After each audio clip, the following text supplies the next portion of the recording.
to What You Doing podcast, the interview podcast where I talk to cool people about the amazing stuff they're working on. My name is Matt, and let me tell you, I have been sitting on this one for a minute. 3 months ago, I recorded this interview with the incredible Cameron Strittmatter to talk to him about the Mothership mega game that he put together for Gen Con, the Bloodfields at Blackstar Station. This is the companion interview to the interview that I did with Graham about Skyer. And I think both of those are good examples of interviews I would really like to do more often. Things that are just talking to people about a cool thing they did that isn't necessarily, here's a backer kit, here's a Kickstarter, here's a crowdfund, whatever. I do always want the interviews to focus on the people that are making these cool things because those people need money from selling those cool things. But I want to have a few more interviews like this that I can seed when, I'm between interviews or if there's a holiday coming up, something like that.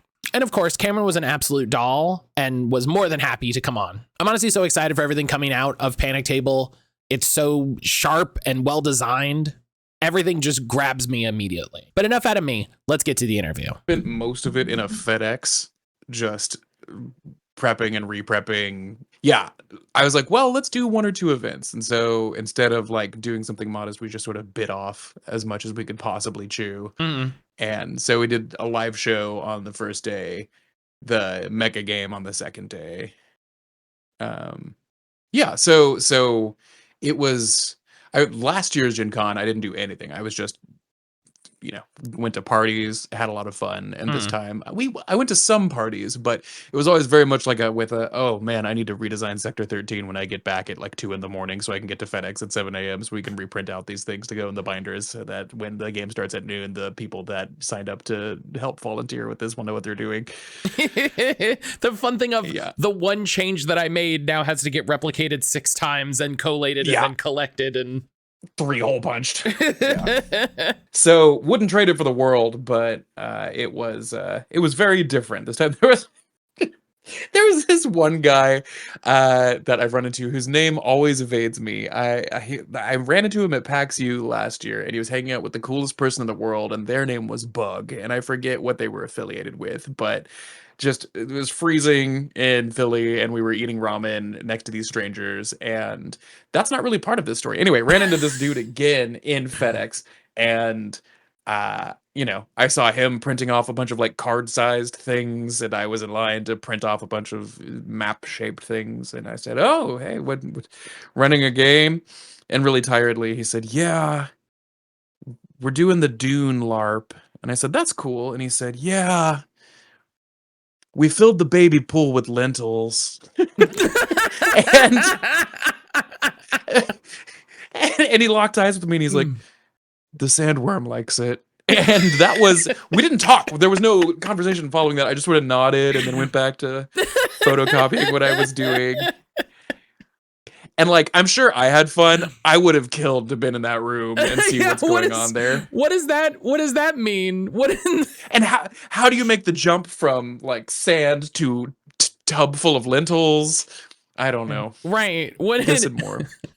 What constituted the need of a baby pool and then lentils and how are we? It had to be a decision by committee, right? Not one person was like, I have a dream.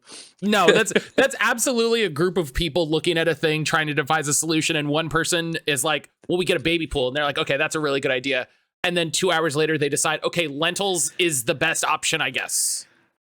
I know, which is, it's baffling because sand is around. It is easily gained. I don't know. Oh, sand is so heavy, though. Sand is really heavy. Sand is really I suppose heavy. That 300 pounds of lentils is a lot lighter than 300 pounds of sand. Well, and I lied. He did say one more thing. He was like, I feel bad because we're trying to like donate the lentils afterwards, but I don't know if. So, all of which to say, shout out to the Dune LARP. I hope you all had a blast. It was getting crazy in there, whatever that was. So, we did not have a kiddie pool. Was it one of those rooms where just every so often just be like, just a blast of sound, and you're like, all right. Yeah. Gen Con, kids outside playing Magic on the ground are just blown down the hallway. My couple excursions to Gen Con, I do remember at very specific points during the day, there were people playing some kind of game on basically any surface you could find. Mm-hmm. Whether that was like Magic in the hallway or like a board game on the bench between 2 people, like trying to eat food or Right. It was Yeah. everywhere. I remember being shocked how there wasn't, like, if you're on the go, there's no place to stop in Gen Con. You have to kind of roost or find it or cut someone. So You have to crawl inside them like the Tauntaun for warmth. yes. So, which we did. That's every Gen Con. Yeah, you though, gotta. So, it's just part of it. I remember the second time I went to Gen Con, I went across one of the sky bridges to one of the connecting hotels, and I'd never been outside of the convention center. Like the first time I went, I worked in the convention center. I didn't leave the SAG because that's where I was working. Yeah. And then the second one, I was doing demos in the vendor hall, so I was a little more flexible. And so my buddy was like, "Yeah, come see where we're doing D&D," and I was like, "There's stuff here? What?" Oh, it's amazing. The schnozberries taste like schnozberries. You get in there and you'll find these giant leather chairs unoccupied, and you're wondering what you were ever doing with your life. And it all blurs together. How's the show? What you doing? Oh, it's going all right. It's hard to feel like I forget. I was talking to somebody, and I was like, it's hard to know if I actually made this joke last night talking to a friend of mine. I was like, it's hard to know like if people are excited to do the show or if 30 something people in a row felt bad enough for me to say that they would do the show, but also if 30 something I don't people feel bad for you. Thank you. I appreciate that. Yeah. But what I said was I was like if 30 something people felt bad enough for me if 30 something people in a row felt bad enough for me to do the show, like that's a win in its own way. That's a skill set at that point. Yeah, that's a weird good thing. And you should feel like it's a bad way to start, but it kind of curves back towards a positive feeling. Yeah, that's a business. You're doing something right there. Yeah. It's professionally pathetic. Yeah. But no, like it's been really exciting. I've had a lot of really cool people on the show, not for nothing, starting really strong. And yeah, just trying to keep momentum. Honestly, the problem that I'm having is just there's only so many hours in the day for me to like work to put it together and put it out and get with people and do any of the other things I'm trying to do. So yeah, no, I feel that the exciting news drop for me is that it's been like 6 months in the making, but I think I'm taking the leap and going after Panic Table full time if I can swing it. So, oh shoot.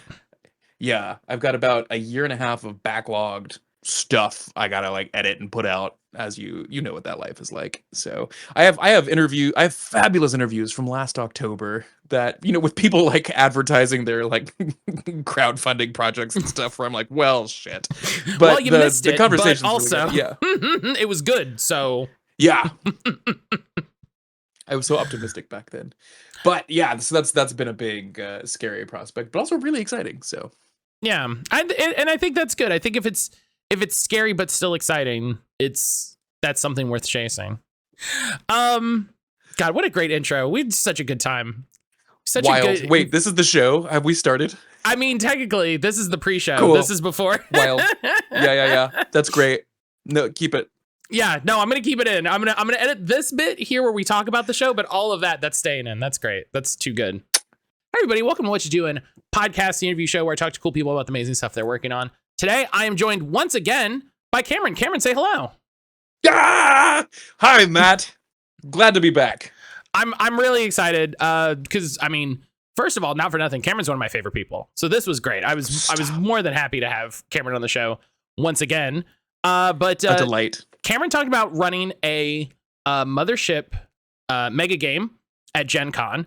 And in the weird way, a lot of people that I ran across were running mega games, and I love mega games. Listeners have probably already heard the interview I had with Graham about his mega game. And maybe there's a third one. I don't know. We'll see. We'll see how that one goes. But yeah, Cameron, tell us who you are, what you do normally, and what we're here to talk about. Hello, my name is Cameron Strittmatter. I am the host and warden of the Panic Table. I'm a filmmaker by day, and big old dork by It's not a nocturnal thing. It's an all the time thing. I think about Mothership RPG probably every 15 minutes.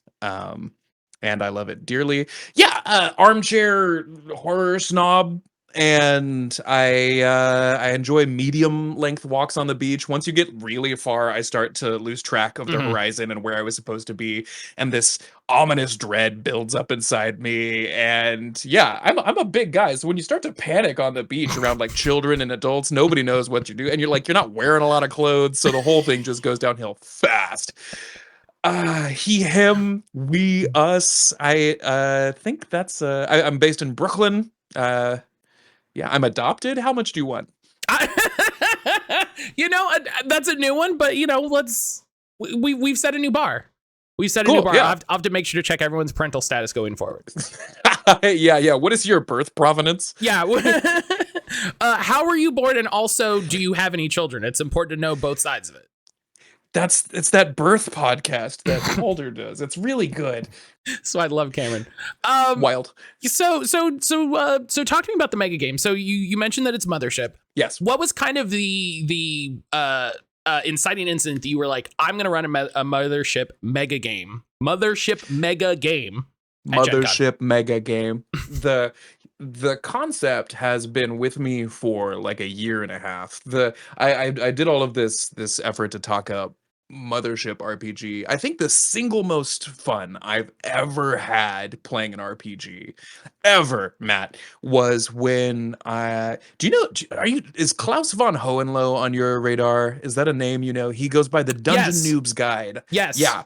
He's like a skinny me, and great. Yes, you're not wrong. Yeah, I don't think I would describe him that way, but you saying it, yes, is okay. Yeah. I'm like the Ivysaur to his like Bulbasaur, and then there's probably another one out there that's more like. But yes, I digress. He just ran a casual game with me and Rowan Zoli. I think Gina was there and a few other friends. Elliot What Davis. a wild maybe. table. Oh, it was Incredible. bananas. It was Matt, I shit you not. It was the most delectable experience ever. And the game is just very, very cool. I don't know if you've played Deathmatch Island. I haven't. Chef's kiss, 10 out of 10.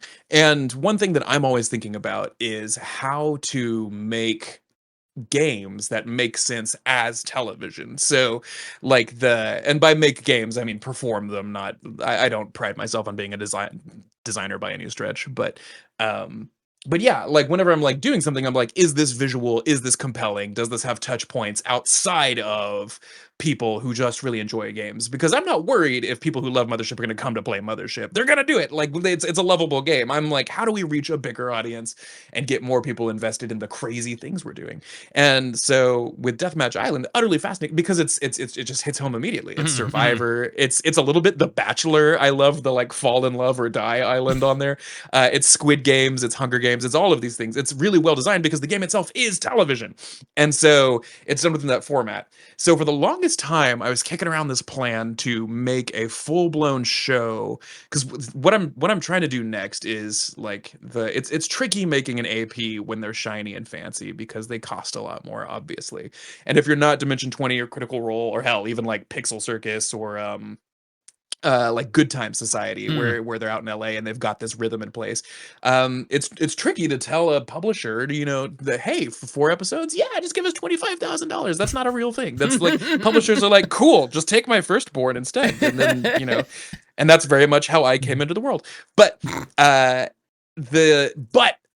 when you're doing something relatable like Survivor, I think that's a short bridge to Doritos and Red Bull money, and trying to, so for instance, like, if one team is like Team Taco Bell and they annihilate Team Kool-Aid, then you switch patches and everybody looks like a NASCAR driver by then. So I've been noodling with that idea for a year, and I got in touch with Gen Con this year after having just been a guest last year. And that was super fun. Just showing up and seeing what it was all about. I spent a lot of time kicking around with Blackwater D&D was super cool, and just kind of like made me their +1 to all sorts of stuff. So shout out to M. Hey, but that was fun. And so this time I said, hey, let's do something. And I was at a point in just my day job where I have a production company here in Brooklyn, where we were like, either we need to do something like really small and meaningless, or like we need to just swing for the fences. And so I got in touch with Gen Con, and they were like, hey, okay, Matt, here's the more important thing. I got in touch with Gen Con like 3 months late past the event submission deadline. So First in the room, and covered in sweat. Oh, you guys need games? oh man. And so just, this is bad. And it was really messy. No, I'd been in touch with them like the year prior, and I was, and I'd been kicking around an idea of like having some sort of like Mothership room or something fun, and had been going back and forth with Sean McCoy over at TKG, that published Mothership, blah blah blah blah blah. So we had those conversations like 8 months prior to Gen Con. Anyway, so like 5 months out, I'm like, hey, can we do something? And the events team was super accommodating and super cool, and they were like, look man, it's full, but like if something opens up, we would happily give you some space. And luckily for us, with our live show, that happened. Like, we just, a slot opened up, and so we were able to do a live AP, and it in like the most gorgeous possible space. And I don't know if you've been to the Union Center like train station space in Gen Con. It's huge and cathedral like, so it's not just a conference room. I think with so. the yellow walls.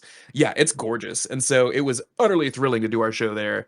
But they were also like, if you want to do a mega game, there's like a significantly higher chance we'll be able to slot you in. Just putting that out there. And so they gave us a bunch of other options. They were like, other good ideas are like charity games, stuff like that, but just trying to find something beyond just running a couple games, because we're full up. And so, yeah, one thing led to another, and we did a mega game. And I think that answers that question. I think I could keep talking, but I would rather be prompted. Take me, dance partner. Where are we going? So the mega game wasn't so much, at least the way it sounds, it wasn't so much like the idea going into it, but it was hey, we have space for this. Let's noodle around. Yeah, let me connect these tendons. Yeah. So Deathmatch Island, tra la la. Gen Con says you can come in the door. You can definitely get in here if you have something cool planned, because they've been hankering to run Mothership at scale at Gen Con for a while, and it just it's mostly just D&D and Pathfinder and Magic the Gathering, and that's kind of it as far as like big stuff going on. And so that's unfair. There's like 200 events going on in Gen Con. There's everything. No, it's just going those three, basically. It's fine. But it's yeah, like finally a game with dragons in it. I think to myself when I go to Gen Con. Yeah, wild. But yes, so in the midst of all of that, one of my favorite Mothership modules is by Meat Castle Gameware. This dude named Christian Sorrell developed a just deep fried laser punk zine called the Bloodfields at Blackstar Station. It was one of the first Mothership games I ever ran, and it's just the Hunger Games. It's just Squid Games. You're in a battle royale deathmatch on a player unknown battleground style shrinking map, and you have to kill each other. And so that was great. And then I realized, Deathmatch Island be damned, we've got it right here. I've got Mothership willing to help us out with some resources, and they donated like all the prizes for the game, which was cool. And yeah, so it was a 1-to-1. So I tossed Deathmatch Island out the window for the moment, because it was here. These Bloodfields at Blackstar Station. It's the Hunger Games built into that. Here's what it was. I called Sean McCoy, and I was like, hey man, I'm doing this crazy thing. And he was like, dope. And I was like, well, I don't know what to do, because Mothership, it's not like a normal tournament game. For example, we thought about doing, I had this cool idea for like Armada battles, where every table is a ship, and all 5-6 people at the table are different roles within the ship. But rules is written for Mothership. Like, if you get shot like once by a giant space laser from another like ship, you're done. So the game would be over very quickly, and I couldn't figure out. It's just nuts. It's very realistic in that way. Like, it's not very Star Warsy. And so, yeah, we scrapped that idea. We were looking at like a Starship Troopers siege situation of like Marines versus bugs.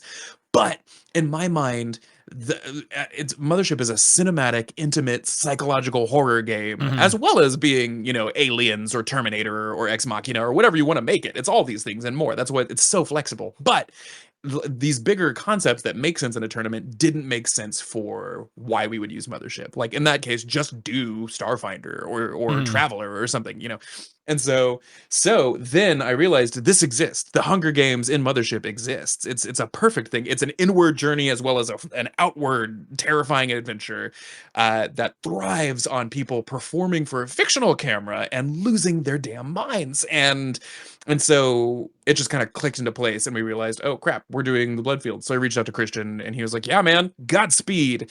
And we developed his zine, which is somewhere between 20 and 40 pages, and like that turned into a 120-page playbook. Okay, I think I connected all the tissues. Is that a better? Yeah, that's fun. Okay, cool, yeah. It's one of those fun things where it's like, okay, wait, hang on. Let me read that back. Is this how? Well, this dangerous thing happens where I start talking, and then when I stop, I don't know if any of it actually added up to anything. I start love talking, the sound and then of my voice. When I stop, I'm not sure where I am. And it's the beach all over again. Yeah. Just terror. You mentioned that. I do want to take a moment and appreciate medium walks on the beach, because a lot of people say they like long walks on the beach, and they're liars, because if you take a long walk on the beach, you know where you are? A long way away from where you started. And that's foolish. Right. When you hit that point where you're like, well, I'm done. And then you realize you've gone like 3 miles in the wrong direction. And you're like, I don't want to walk 3 miles back. Yeah. It's very important on a walk. I've always said this. It's very important on a walk to keep in mind you have to go back. And maybe if there's one takeaway from this episode, I think it's this takeaway. You have to go back. It's the gift from season 3 of Lost, where Jack is yelling in the rain. We have to go back. Walt! The moment they took my boy! They took my son! God. Justice for cool. Michael. Justice for Michael. Did you, I might cut this out. Did you read about that expose on Lost? Which No. In the least surprising news ever, they were like, they paid him less than the 3 white main characters. And it's like, I mean, that sucks, but yeah. Yeah. I've seen showbiz. Right. It's more like, and now do all the other shows. Right. It's like it's less of like, yeah, we know, keep going. Right. So, right. They paid the 3 white people the most. What? Michelle Rodriguez was drinking. Well, that's a totally different thing. Yeah. She wasn't on that show very long. No, a hot minute. Enough to kind of launch her career forever, though. So that's cool. Was that her first thing? I actually wondered about that at one point. Because that I could Google it, but early. I like speculating. I love not knowing and not typing it in. I think canonically now, yes. I do wonder where that aligns with her appearance in Fast and the Furious, and I wonder how close. And I also don't know if that's the start. Who knows? Right. What if they were like she parties? I don't know. I feel like they were happening at the same time, right? Because she shows up in Fast. I'm not going to play this game. I don't know. This is there's someone who's watching or listening to this who loves these movies and knows these things, and I'm just committing blasphemy. So I'm not enough of a movie guy to know 100% like it was this year and this thing and this thing. So yeah, I'm with you. It's like there's movie guys, and then there's people who understand the full fate of the Furious, the Furious spectrum, if you will, like all of it, the Furious fulcrum. The people who are like I am with Kingdom Hearts. That are just like so you got to understand you got to go from 2 and I'm like okay, I get you when you put it like that. You're like, but no, Goofy was mad and this I've never played Kingdom Hearts. They killed Goofy, Cameron. It happened. Wait, for real? They think he dies. There's a moment where he's not dead. They accept the narrative, they accept the reality that Goofy is dead and he's not. Toy Story style, like when they're holding hands and going into the incinerator, and you realize this is a kid's movie, and I have learned to come to grips with death and friendship. I've learned my mortality in this moment. Yeah, but like Disney's never gonna kill a main IP, right? That's not gonna happen. Look at me, I'm so cynical in my old age, Matt. I love it though. How did we get? Oh, right, sensible short walks. That's right. Yeah, sensible short walks. So speaking of sensible short walks, so yeah, you reached out to Christian and you said he made the zine. Did y'all like work on some special mega game rules coming out of that, or was it more of a like How would So you kind of like the way I showed up at Gen Con, just covered in sweat and like out of the bushes. Same thing with Christian, who was like, "Hey, buddy, I'm like super busy with 5 projects right now, but this sounds amazing. How about?" And so we like kicked around a few ideas, but truly he was just in the weeds editing like 3 major projects and also like, you know, being cool. And I think he lives in Nova Scotia or something like that, taking beautiful photographs by day. Follow him on Blue Sky. But uh yeah, so we traded some ideas, but for the most part it was internal. Yeah, I would say that none of this would have happened without a few people that deserve a whole lot of credit for this. One is Silviana Russo, our story producer on the Panic Table. 5 months out, I sat down with Silviana, who had just Silviana is an incredible person who makes video games that you play in real life. She loves doing ARGs and that kind of stuff at scale. And Oh so yeah, she I had think just I come off follow of, her. yeah, she's amazing. And so, yeah, and occasionally she deigns to produce the Panic Table, and we are deeply grateful for it. And in the midst of that, also just a killer DM by her own right, but I digress. Silviana I had approached, and we were just getting lunch, and she was like, "So what are you doing?" And I was like, you know, covered in sweat, having just talked to Christian and busted into Gen Con. Just one incredibly busy day of you going to Gen Con and then going to Christian and then going to lunch. Oh no! Oh no! Yeah, that's much closer to the truth of the situation than you would believe. And yeah, it was all within like 3 days where I went from not doing anything for Gen Con to being very, very busy up until the day Gen Con started. La la la la la. So Silviana was like, "Hey man, so just so you know, mega games take like good ones take 8-9 months to really build out." And I was like, "What do you say to 6 weeks?" And so I said 5 months out. I meant 5 weeks out. Oh, 5 that's weeks out much. from, Yep, much yeah. closer. Yeah. And so she was like, "You look like you need help. You look even more tired than usual." And I said, "We don't need to do these observations." And she said, "I'm in." And so yes, with sweat and blood and a lot of, I think it's really important to define how am I trying to say this? We might, Matt, edit this portion so I sound smart. I Got you. think that it is designing a mega game. It has a great way. Designing a mega game 5 weeks before the start of Gen Con is a great way to explore your tolerance levels for your friends and theirs for you. And so Silviana would just like kick ass design a whole section of the map, and then I'd be like, "Oh, what if there were like lizards?" And she'd be like, "Cameron!" And so yeah, like up until the day we were like, "Man, this is gonna," you know, anyway. It was spectacular. So Silviana was huge in the formulation of this, designing it out, because a deathmatch is inherently unfair, right? And so that said, we were charging like $50 a ticket, so we wanted to make sure people felt like they had a fair shake, had a good time. That like in one section you didn't start with a Ferrari, in the other section you started with a pool noodle. That said, a pool noodle was a rollable weapon that you could get out of like a bag in the game, and you only had a 1% chance of getting it. But of the 75 players, like I think 6 people had pool noodles.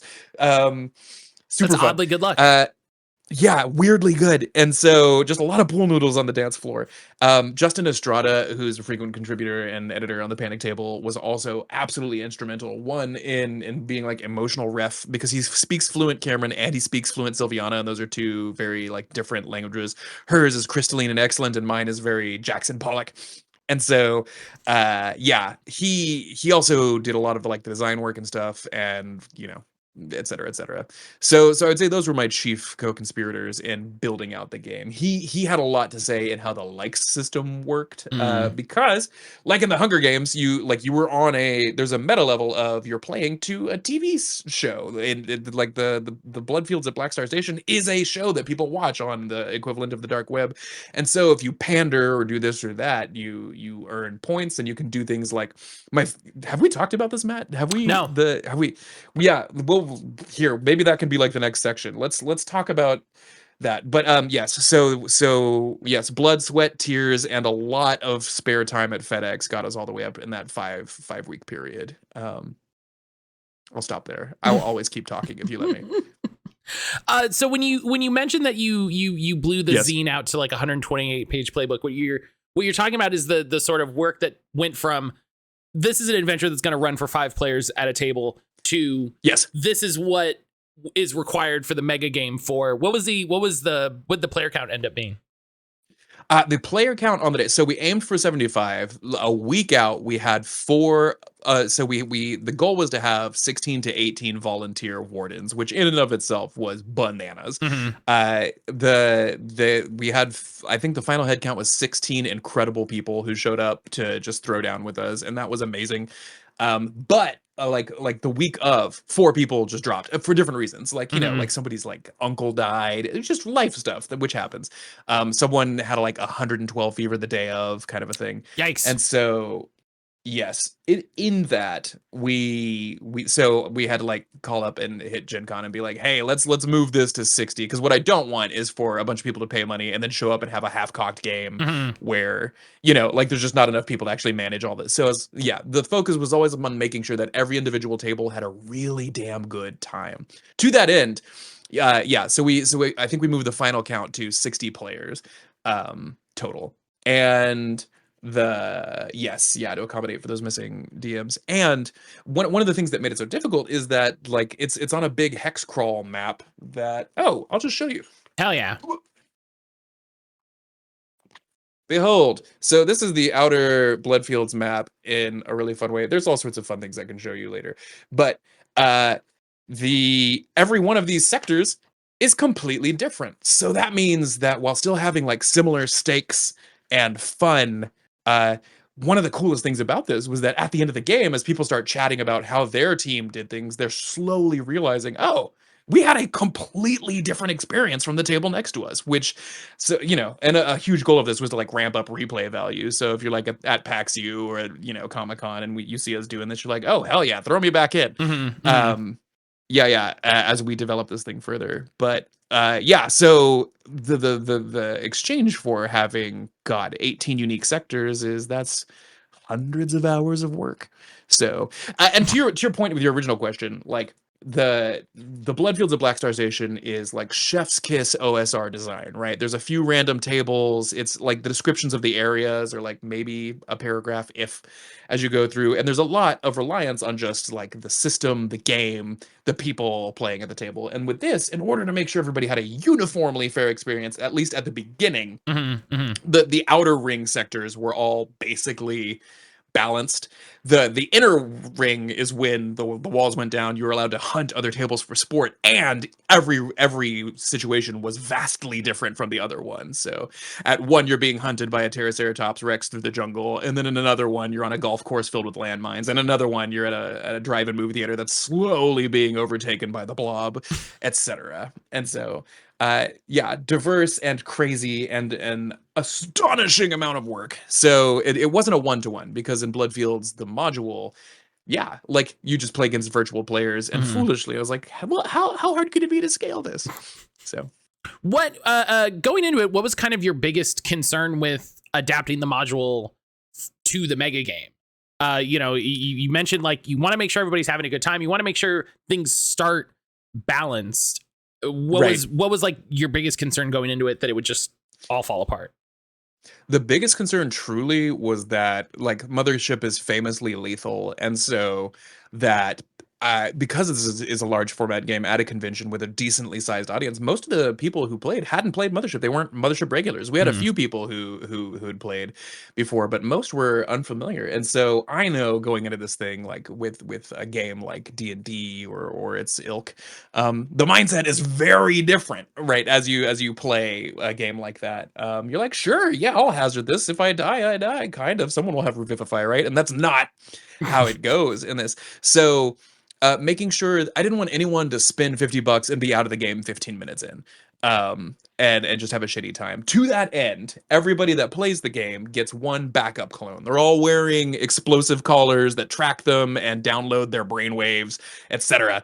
And when you die, horrifyingly, whether it drops from the ceiling or pops up from a vent in the ground, just a new you covered in Vita fluid like flops onto the ground with all of your memories right up until your death.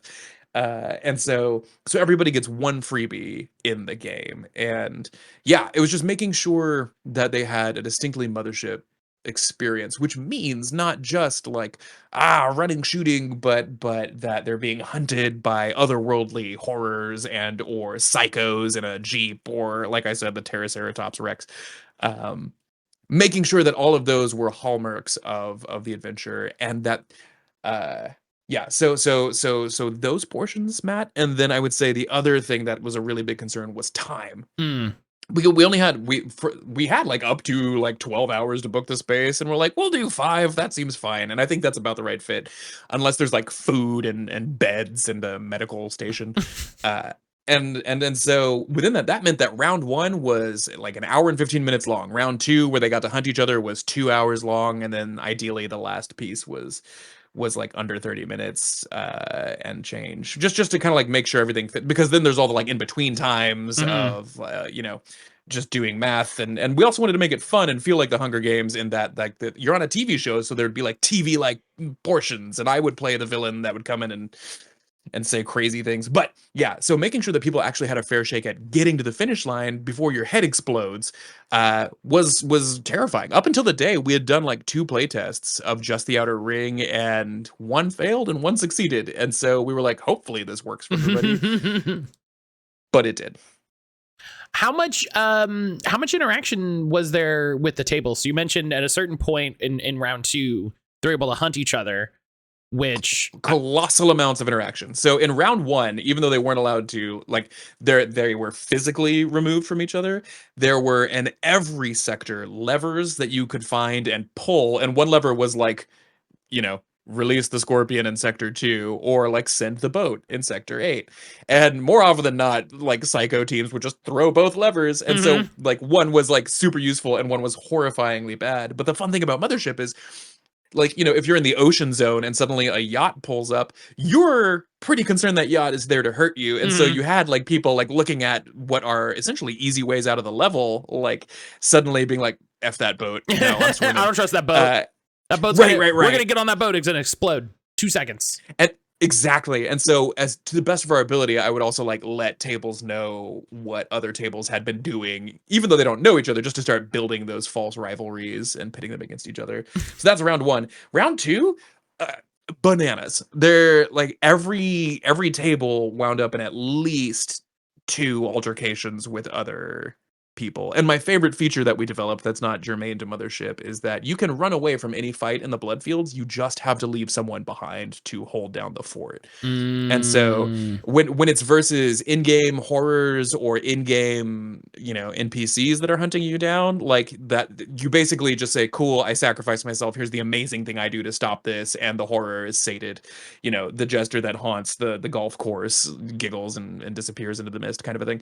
But in PvP, you got to give them their fair shake. Like maybe they're the only person there, but they're in a fork loader and the dice are doing magic. So we had crazy situations where, yeah. Also, like, I need to retool the weapons loadouts a little bit, because so many people got a bandolier of like 5 grenades, and so it was just explodey. And then I would pop in as Rin Sinclair, the game master of the whole thing, kind of like a President Snow type character, and be like, oops, the gravity is off, and just make things worse. And so that was probably the craziest thing, Matt, was, and I know this has nothing to do with your question, was it's Gen Con. So you're already like in loud bars and crazy convention halls and, talking like this. But Rin Sinclair's voice was like, "Wow, welcome to the Bloodfields at Blackstar Station." And by the end of that day, my voice was like this. I couldn't speak for a week. I was, shredded, horrifying. But yeah, people fought. People fought. Yeah. What was I just because I haven't read the module. Yes. So the goal is get from the outer ring to the inner ring to, I guess, the center ring. Yes. So the idea is that I believe in our situation, my math never maths. It was originally 15 tables of 5. So whatever, if you minus 3, so 12 tables of 5. Only 5 players can win the Bloodfields, and that's the thing. So it's get to the center. There are timed rounds in the second round on top of like running out of time, you also have to, in Mothership, one of the primary mechanics to playing is your stress level, and it's like on a scale of 2 to 20. And so we threw in a monkey wrench there of where your stress had to be between 8 and 13, or else when you like tried to finish the level, your head blows up. And so people doing absurd things like chalking, like really risking overdosing on like painkillers, and or if they were doing fine, getting to the finish line and then turning to their partners and being like, cut off my leg, and just doing insane things. I gotta to get their 8. stress up. Yeah, it's like Speed, but instead of a bus, it's your body, and there's no Keanu Reeves coming to help you. And that's the t-shirt now. I love that. But yeah, it was so that was bananas, and I've already forgotten your question. It was really good. No, it was. I was just making sure I had the understanding of the Oh, structure right, correctly. yeah. Yeah. So yeah. In the module too, like like it's open ended, right? It has a lot of trust in just whatever the players are trying to do. So not only can you like win the Bloodfields, you can also infiltrate the Bloodfields and end the games for good if you're crafty, and like get into the system and stop Disney World from being so scary. In this one, it was simpler. It's just a tournament. Like there's no. I figured if there were conscientious objectors, and part of me wanted to see that. Like Matt, I'd say the single most interesting thing to me was though we incentivized violence, we also incentivized good television. So like strong relationships, like big RP plays, and that doesn't necessarily mean killing everybody. And so here's the craziest stat: is that of 12 tables of 5 people, every single attempt at diplomacy, with one exception, ended in insane bloodbaths. Like, hey, we should be friends. And explosions immediately. Yeah. Or like you'd have tables be like, yeah, sure, and then just murder, when they weren't looking. And so, yeah, with one beautiful exception where like everyone else was dead on a team, there was this one player who was like had just a big ass gun, held down the fort, like kept this other team at bay, and they're like, you know what? You've really nastily wounded like our one Union Teamster character. We're gonna abandon him here as per the rules of running away. Yeah, good luck. And instead of dueling to the death, they were like, you want to just hang out? And so the two of them were like in this like decrepit parking lot turned sniper roost type thing. And they just RP'd, having a conversation, sharing a cigarette, and waiting until the timer at the end of the level went down, and just kind of like holding each other as their heads exploded together. And it was awesome. I love like, that. I can't. Okay. Here's the big headline from this, and I am not trying to toot my own flute, because to do that would mean to say that I was responsible for how this game went down. But on the day, I realized, though, like, I'm used to wardening the panic table and doing crazy stuff, I'm only the, like, narrator to the narrators. The game is entirely in the hands of the players and those individual wardens. And the stories coming out, watching these wardens stand on top of the tables as they're like, and then the Jeep comes rushing over the orca that jumps out of the water right at the crazy stuff. And yeah, without exaggerating, at least 20 people came up to me after the game and was like, this is the most fun I've ever had at a convention. And so at that point I was like, oh hell yes, let's bottle this and recreate it, because it was truly spectacular, and the PvP was bananas. So you have the round structures. Oh, that's what I was gonna say. Yeah. We found it. You mentioned you've mentioned a couple times like playing up to the camera, playing up to TV. Sure, yeah. You've referenced points. What was that whole overlay system like? What was the sort of mechanics of playing up to the camera? Yeah. The likes system. So, just tapping Black Mirror or Hunger Games or what have you, just familiar, or even just Instagram, right? Like just being like, you do certain things, and this is also this is not a new idea. I think Deathmatch Island does this beautifully. And that you're all wearing like these watches that tell you when you're getting likes for stuff. Similarly, your like explosive collars will let you know. And in the very first sector of the game in phase 1, whenever the first person fails on a roll for the first time, the warden lets them know on their like collar, it's like, you just got 15,000 likes. Like, people love like your adversity. It looks good on camera, kind of a thing. And so starting to nudge people to realize, oh, like if I behave this way, or and my favorite thing about Mothership is that like statistically on a D100 system where most of you're trying to get scores that are like 30% or less most of the time. So you're trying to roll under 30. So you're going to fail most of the time. And I wanted to really reward failing big and a lot. And so getting likes in return from that. And so there were certain rubrics of things to make sure everybody got X amount of likes. They were also what's the word, cumulative, so your team got the likes, not just you. By the end of it, and then when you make it across the finish line, you're dropped into a green room where there's a likes vending machine brought to you by Blastex Wilson, sort of our Wayland Yutani in the panic table. And in this likes thing, there's like, depending if you, there's also like, you know, once you get there's also some RP opportunities if you finish the level early to do kind of a talkback show, ESPN style, in your green room on a bloodstained couch. And so I didn't think the Velociraptor was gonna jump out of the grass, but exactly boy, when it did. Right. Yeah, and so what I want to do as we build this out and make the event bigger is actually have like the best highlights, like pull players up, like connect a camera to the TVs that are in the room, have the interview show going live so that tables can get a bigger taste of like what's happening table to table as they realize, oh wait, we didn't have raptors, what the hell?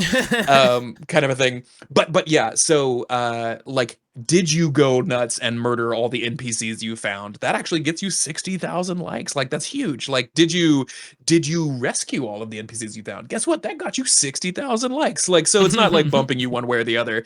But in exchange for these likes, you could buy practical things like mag boots or first aid kit. But the high tier stuff, some of my favorite items include the single use unicorn, which doesn't obey you, but will probably do one thing that absolutely rocks. And it was like the most expensive thing on the menu.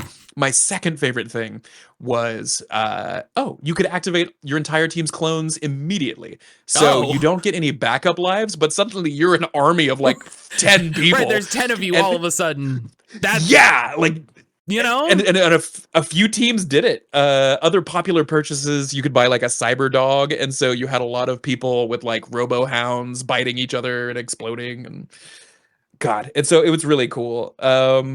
There was also some other, like, yeah, I would have to have it pulled up. There's some nut stuff on this. Single use unicorns were effing magical, but like you pull out a flute, unicorn, Green Ranger sound. It doesn't like help you, but it will probably be super cool when it does. So it does not belong to you or take commands. However, it is an actual unicorn from space, and it can discern the needs of your teams and do one effing rad thing. So the mechanic played out when it played out the best. And bear in mind, some of these people that volunteered with us had 10 minutes before the doors opened to get like a crash course in the training. And this, you know, so we're building that out as well. But ideally, like, people would, like, the team would decide what they wanted to do, whisper that to the warden, and then the warden would make a call on what it does, honoring the astonishing amount, hundreds of thousands of likes it took to get that unicorn in the first place. Right. So, yeah. That's so it was always awesome. That was a big thing that I and I want to use my language here correctly. I was taught early on with running Pathfinder Society, and I say specifically because I was taught by I was taught it by the woman who got me into doing Pathfinder Society. She ran a lot of GM workshops, and one of the big things for running Pathfinder Society that she said, because one of the goals of Pathfinder Society was to ensure that people had an analogous experience, not the same experience, because that's kind of impossible. But the idea is that the story is the story, and as long as you kind of hit the major beats, then it's like, okay, it's all the same. It all comes out in the wash. But she always pushed us to reward innovative play, exciting ideas. And one of the things she always said, and it's the thing that stuck with me all this time, is reward like expenditure. Like if they use a special ability, if they cast a big spell, if they want to come up with a weird way to use an item in a way that like it's used and it's gone, like honor that, reward that, go with that. 1,000%. Yeah, and I think that's just solid advice regardless of the game. If it's like, I want to take my mag boots, I want to strap the fire extinguisher or the mag boots and then turn it on so that it shoots at the robot and pushes out there. Like, fuck yeah, let's go. That's great. Yeah. Yeah. And truly, like for me with Mothership specifically, I'm like, no roll necessary. That works. That's nuts. Yeah, like that's just, incredible. It's let's go. Good. Yeah. Like, yeah, and there's no room for gotcha moments because then you have players who are like, I just wasted my time. Like that was, there's real bleed's not the word for it, but like there's a bitter taste in one's mouth. Oh God, there was this probably my one of my favorite stories. I'd say the sniper RP moment I told you about, easily the best. They had a very like end of Rogue One situation there, and it was just gorgeous. But one of the other best ones is there's one level where you enter the sector and the lights are out and there's just 5 psychopaths on a war rig, Mad Max style, on an airstrip. And like they have flamethrowers and there's like some black lights around and stuff, but the only way you can see is if you have like night vision or when their like fire goes off. And so it's just pure chaos as these psychos.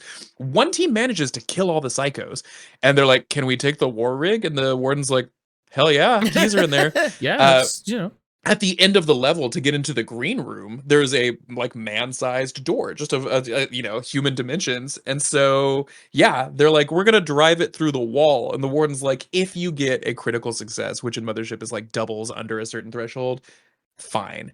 They roll 0-0, which is the equivalent to like natural 20. It's a 1% chance roll. And yeah, the warden weeps openly because like they got to go to the final deathmatch round in a war rig. So like everyone else is like, flamethrowers and armor and some unicorns, and then they bust through the wall, Kool-Aid Man style, in a Jeep. And it was just effing awesome. It was so cool. So yeah, reward the big swings, don't take them away. And then so in the same breath, how do you I think as long as everybody's doing that, then it still feels fair in my mind. But it really, I would say probably the weakest parts of this game too were that it is impossible, at least on the maiden voyage, to adjudicate every single PvP instance, and make sure people are having a homogenous experience. So, but I would say the Wardens did a great job overall, even though there's lots to improve. Mothership is not. For example, it's not clear when you go. It's when you're playing Mothership, it's loosey goosey cinema style. So it's like who has the idea fastest, and you can do like initiative if you want to. So that's one thing that I think we have to do now. But I digress.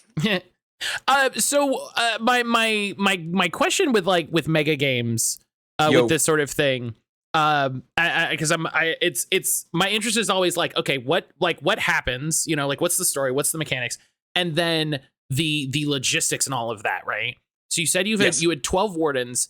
How much time, how much training, how much like crash course prep did you give them for all of this? As you may have deduced, we started when one starts to build a mega game 5 weeks before the mega game is to go on. One tends to fly the box the plane parts are coming out of, and then just hope you can assemble the rest of the plane while it's happening. And to that end, I had beautifully scheduled, and also footnote, 12 wardens. We also had a system where on top of that, to adjudicate PvP fairly, your wardens would hand off their tables to PvP wardens. So one table wasn't like, well, because like every one table, their warden was like, on top of being like the person who dishes out all the agony and pain, is also your number one supporter, right? There's a lot of bonding there and trust, and as this person carries you through the game and is like, hey, I'm gonna be tough but fair, and also I'm rooting for you the whole way. Make the big swing. So when it comes to fighting, like you would have a totally neutral party come in and just run the thing between that. My poor PvP DMs had maybe 15 minutes of training in that area, and I will get back to that in a little bit. Beautiful volunteer process, great Discord server in our Panic Table server, of all the wardens that had signed up, having conversations and just kind of waiting for me to get play materials out to them. We had groups of 5, and the intention originally was to like talk through the basics and then do like a bit of a example of play just to set the tone. And I got to tell you, of the 3 training sessions for our 15 wardens, 2 of the first one, dumpster fire. It was a train wreck. Like untested ideas, really smart wardens who were like, well, why wouldn't you do X this way? And I was like, hey, great question. Don't ask any questions. Save your just questions like to the dumb. end. Yeah, and then just log off and cry instead. Because like tons of valid points. I by the third training session, glorious. It went beautifully. I had a little slide deck. So as we build and develop this, I'm going to turn them all into like fun instructional videos and stuff to waste even less time. So everybody had like a 2.5 hour like call that like we hung out, we talked about stuff, we worked through some things, and yes, the of those 2.5 hours, wait, of I guess of the let's do some math, 7.5 hours, 2.5 of those hours were, I would say, deeply worthwhile, and the rest we were really learning and growing As individuals, yeah. as a group. Yeah, and people were like, "Yeah, let's follow this guy into the fracas." But I'm grateful that they did, and yeah. So then on the day, people showed up about an hour early, with one or two exceptions because Gen Con be crazy. And yeah, like that was the time to go through. We made beautiful binders that just flowed in linear form. So though there's tons of improvements to make and tons of tweaks, I think we did a really good job of making them feel as equipped as they could. And that, at that point it comes down to the warden. Like if you have people who are brilliant game designers trying to like, do their best, there's thousands of problems with the system we've built up. And then on the other end, if someone's like, oh, normally I just show up with crayons and a wish, this is great. And I think we had everything. And so it's like corralling that in to make sure that they're playing by the rules. And on the other end being like, hey, lighten up. We're having a good time here.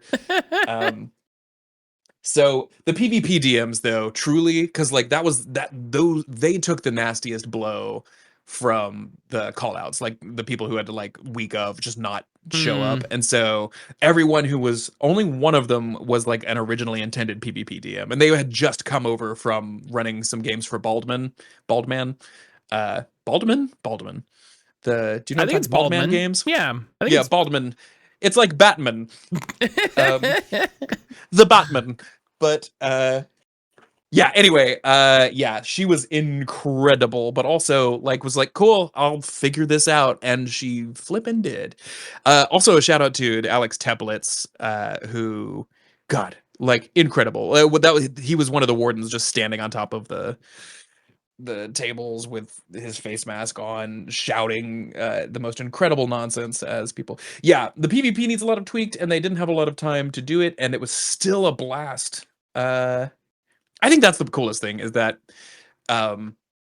despite the prep time and despite like if I were to look at this from 30,000 feet, I'd be like, this should have been an absolute shit show, and for it to turn out to be astonishingly fun, like unbelievably, like my partner over at Failure Island, my production company, came and handled all of the like tech and stuff, and by the end of it he was like, that'll do, pig, which I was expecting a like cool nerd go to bed kind of, because he's not really into games and stuff as much as I am, but is extremely supportive and helpful. For him to be like, okay, was volumes, mountains, oceans of praise. And so I think both myself, Silviana, Justin, we're all very pleasantly surprised since the day before, saying literal prayers in a FedEx. But like you said, like I think that's a sign that you were doing something right, even though at the end of it you're like, we need to fix this, we need to fix this, we need to fix this. Everybody had a great time on the day. Everybody had a great time. Everybody had a momentous time. Everybody's feeling good about it. Yeah. All right, cool. Yeah, we can. This is worth trying to shave the edges off and buff the scuffs.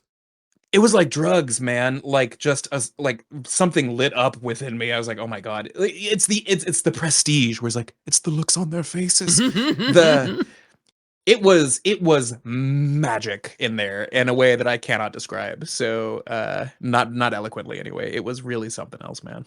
No, I love it. And this is why, like, I'm interested in the way that you can take what is nominally an experience for 5 to 6 people and blow it up to an experience for 75 people. And like, how does that change? How does expectations change? How does systems change? How does every part of that game need to expand and move and shift and change to make that something exciting? The biggest piece of feedback, one of my favorite pieces of feedback I got was from one of the most, like, I had a player who, like, all their other feedback was like, chair was not comfy. And I was like, bro, like, what?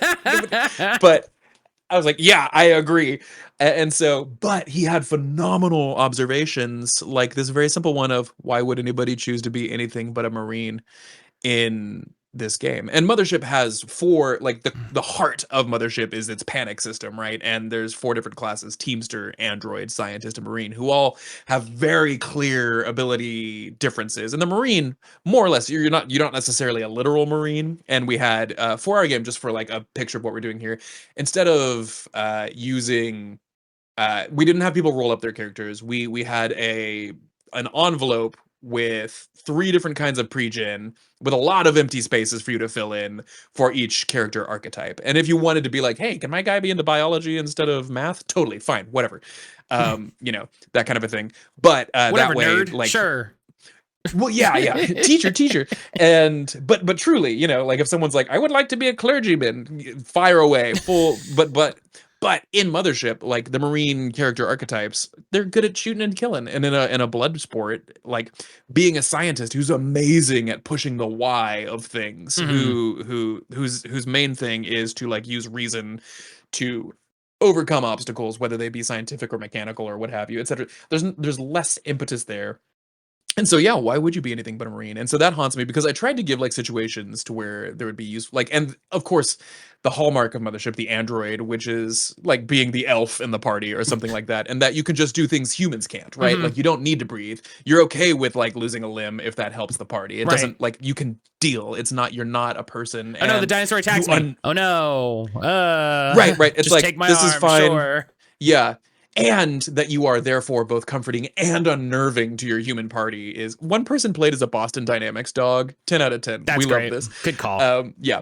But yeah. So it's building Battlefield, the Bloodfields 2.0. I think it's very important to design a game where it matters that you're a scientist. It matters that you're a Union Teamster. It matters that you're an android, not just a person who's good at murder. And I don't have the answer for that yet. So that's the put best that down in the comments below. Yeah. That's the best feedback, right? That like makes you rethink the entire premise. Where you're like, oh, it's genius. Right. Yeah.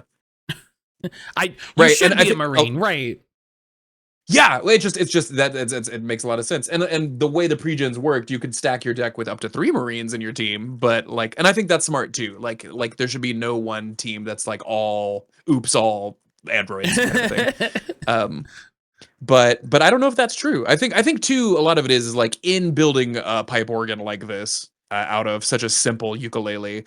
I think that some of that original OSR flavor is lost, and I think some of it by design, right? It's a tournament game, so there needs to be structure. But on the other hand, I think things can be a little loosier and goosier. Just put even more trust in the wardens and less. And I think that comes with training and uniformity and storytelling. But I don't know.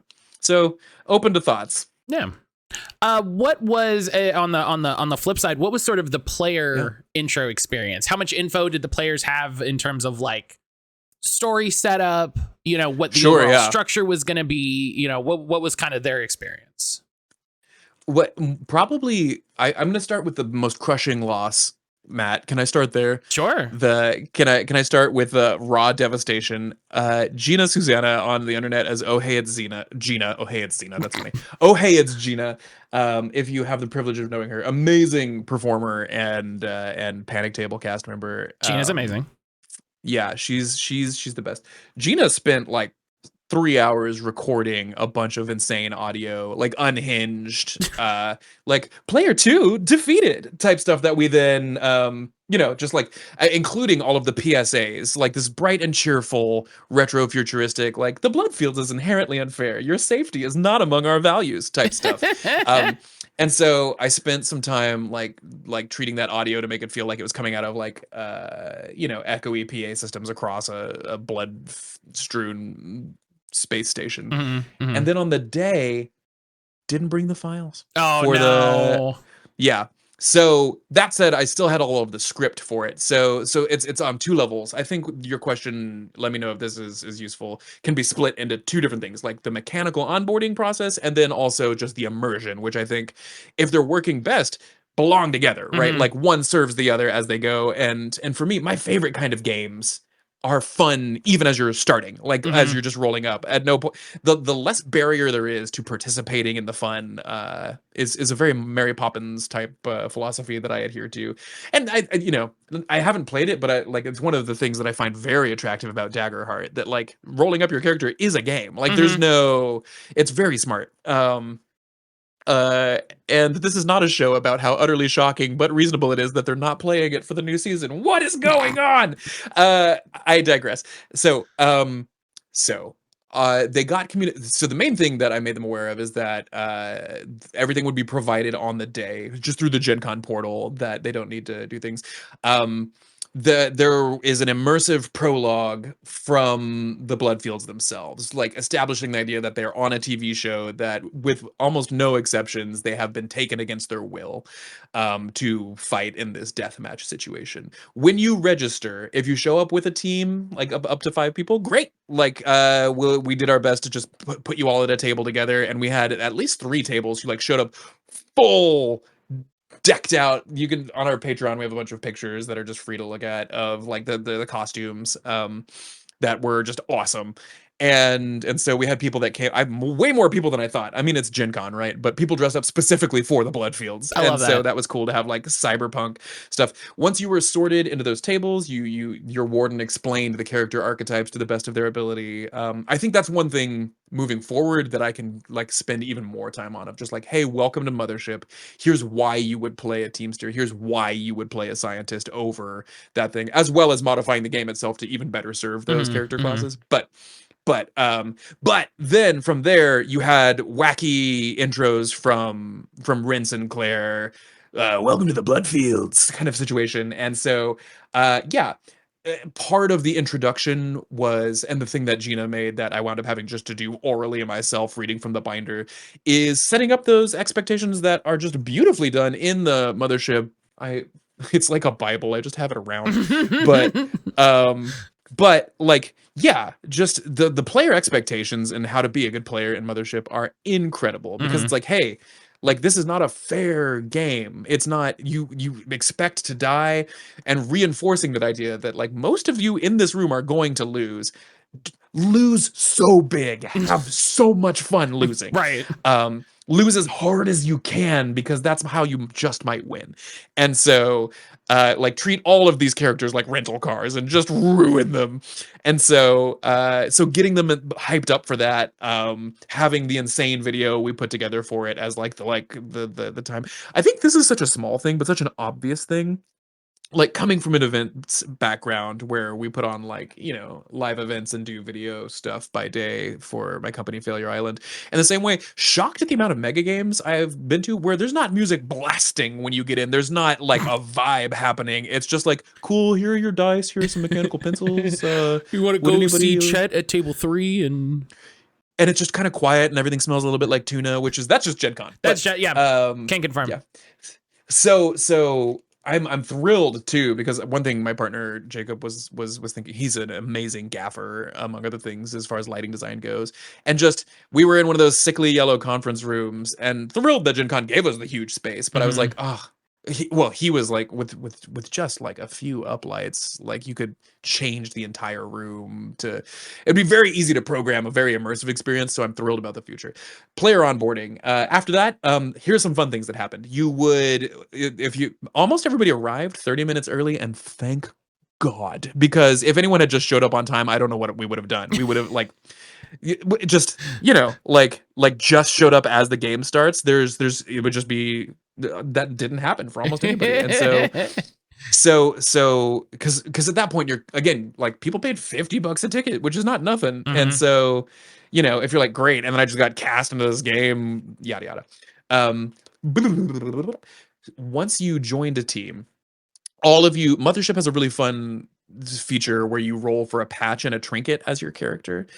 Shout out to Sam Sorensen, game designer and volunteer warden for the Bloodfields. He was like, what if we had everyone at the table roll on the patch table, and then as a group, all of you decide on one of those and why all of you are wearing it. And so in that 15 minutes, you had an immediate bonding session, because one thing we found playtest after playtest was like, if you're all just randos, the game doesn't work. You're all like, well, why would I go out of my way to save that person? But if you're like, oh, we're a bus full of space nuns that's been kidnapped, or like, oh, like we're a bunch of defective model androids and their two handlers who just like fell off the truck, or we're hideous space pirates, or oh, we're lovelorns. One of my favorite teams, they were the winners from like 10 years ago, and they were like, maybe we can play the hits again, and they just volunteered to be on the Bloodfields. And so just cool stories that came up, like the stuff that RPGs are for, right? Like raw imagination. And then they would like, you know, so many teams trivia night style came back with like ridiculous innuendo in their names and all of that. But then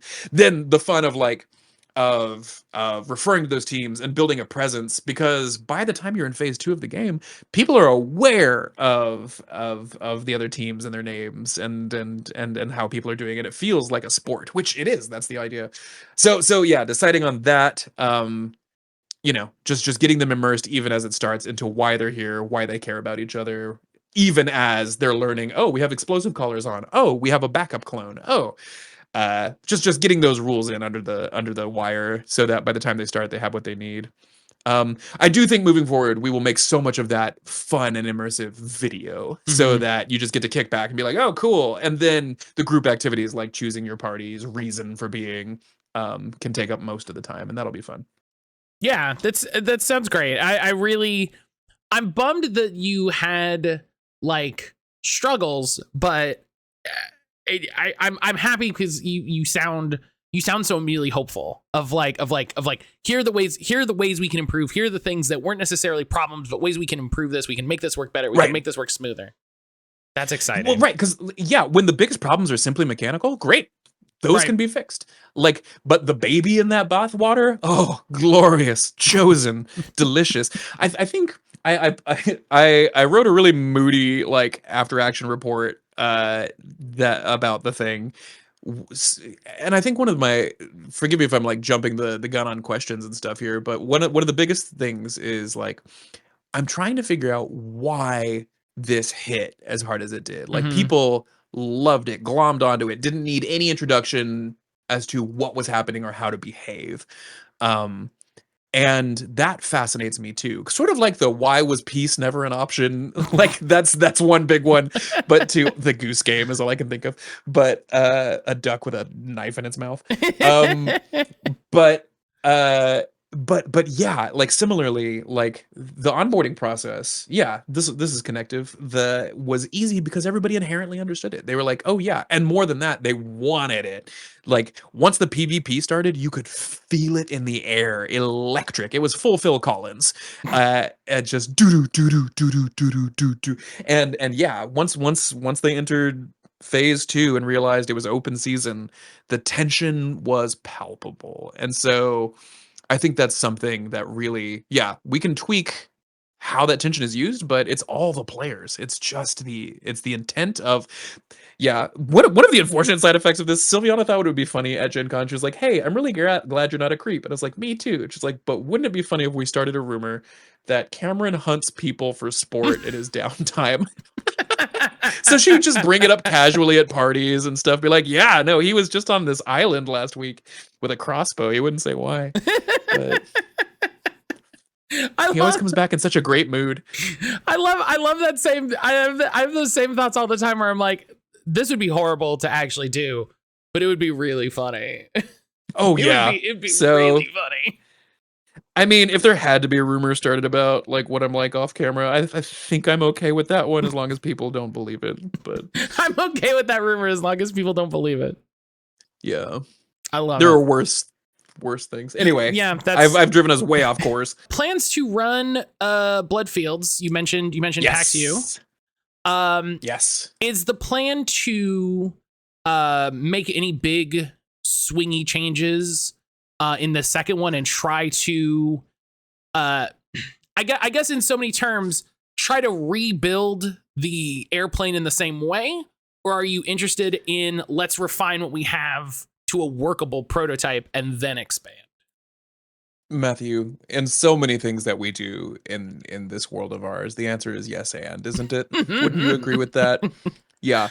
I think truly it's so because of the bone breaking efforts by the team, like we have a really cool foundation. And so it's there as professed, the experience works, and it's a few different like verticals now. It's figuring out, like, the one thing I don't know, like, that I know innately how to do even better is put on a big show, right? So like I'm excited about those opportunities, but having just never run a mega game before, I was like, let's just do, like, we had some cool projections, we had some cool audio.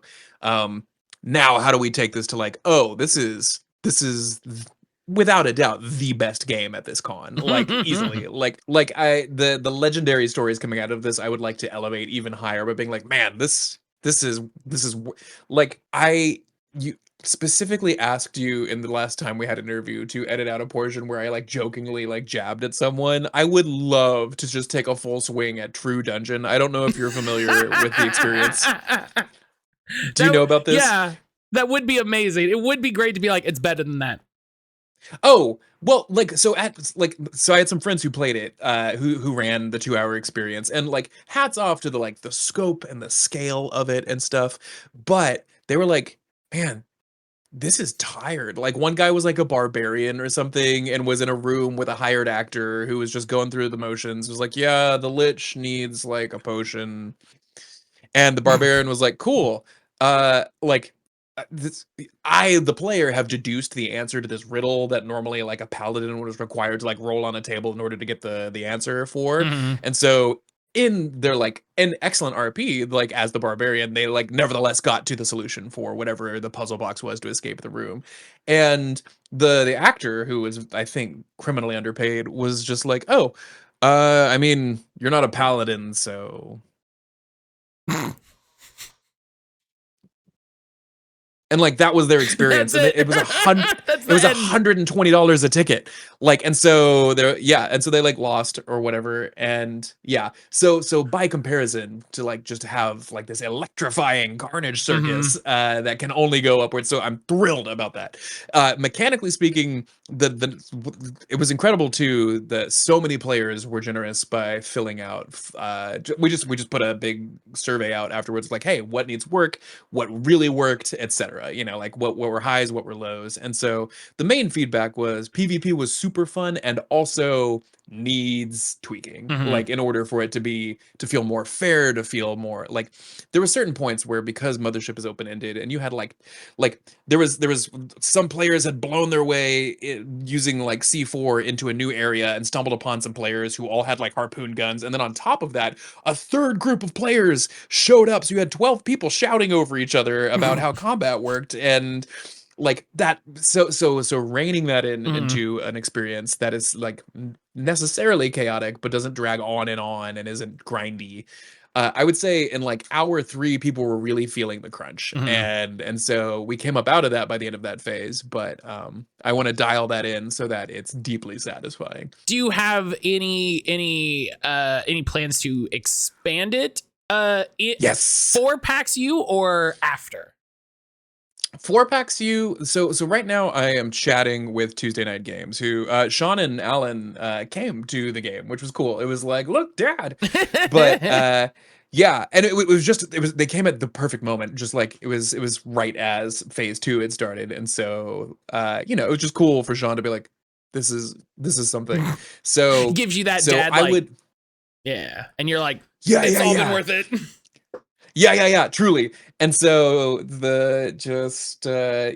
like where you put the, like, flower on the cat and then the universe. But uh sorry, that meme totally derailed me. Okay. Oh, yes. So I am exploring how we might, the Panic Table and Tuesday Night Games, even more mutually benefit each other as we move forward, because he was like, this is this rocks. Like, this is the kind of advertising we would kill for. Mhm. And so we're kicking around what that could look like, and that might answer some scale issues depending on that. That said, I think for PAX, it's more about like tightening the product we've made as opposed to overhauling the entire thing. Mhm. I would love to get to 150 players for next year's Gen Con.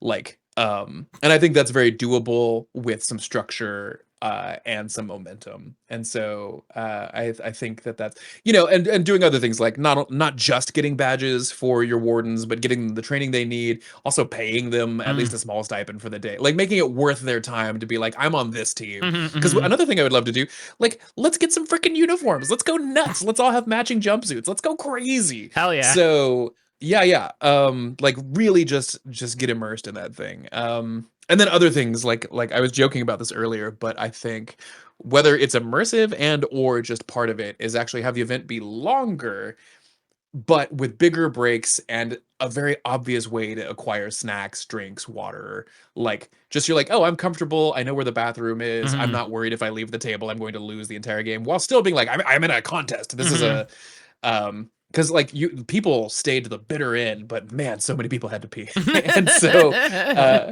yeah, it was that was tricky. And I feel like having a hydration station and occasionally launching fruit snacks over the crowd is a net win. You coming around as your NPC, like, oh, the gravity's off. But also, does anybody need any fruit snacks? Or you got we did so in game, like in phase 1, just for spoilers for anyone who plays this in PAX, like these Gatling guns come out of the ground near the end of the round and just blast everybody with like tasty nutrient gel. And so it's like terrifying, like it stresses your characters out and heals them like 1d5. And so it's just kind of like, God damn it. And so like I think like conflating that with real world ridiculousness like would be fun, because like everything's a commercial, everything's an ad in the game, right? So like it's always on behalf of our like weird sponsors.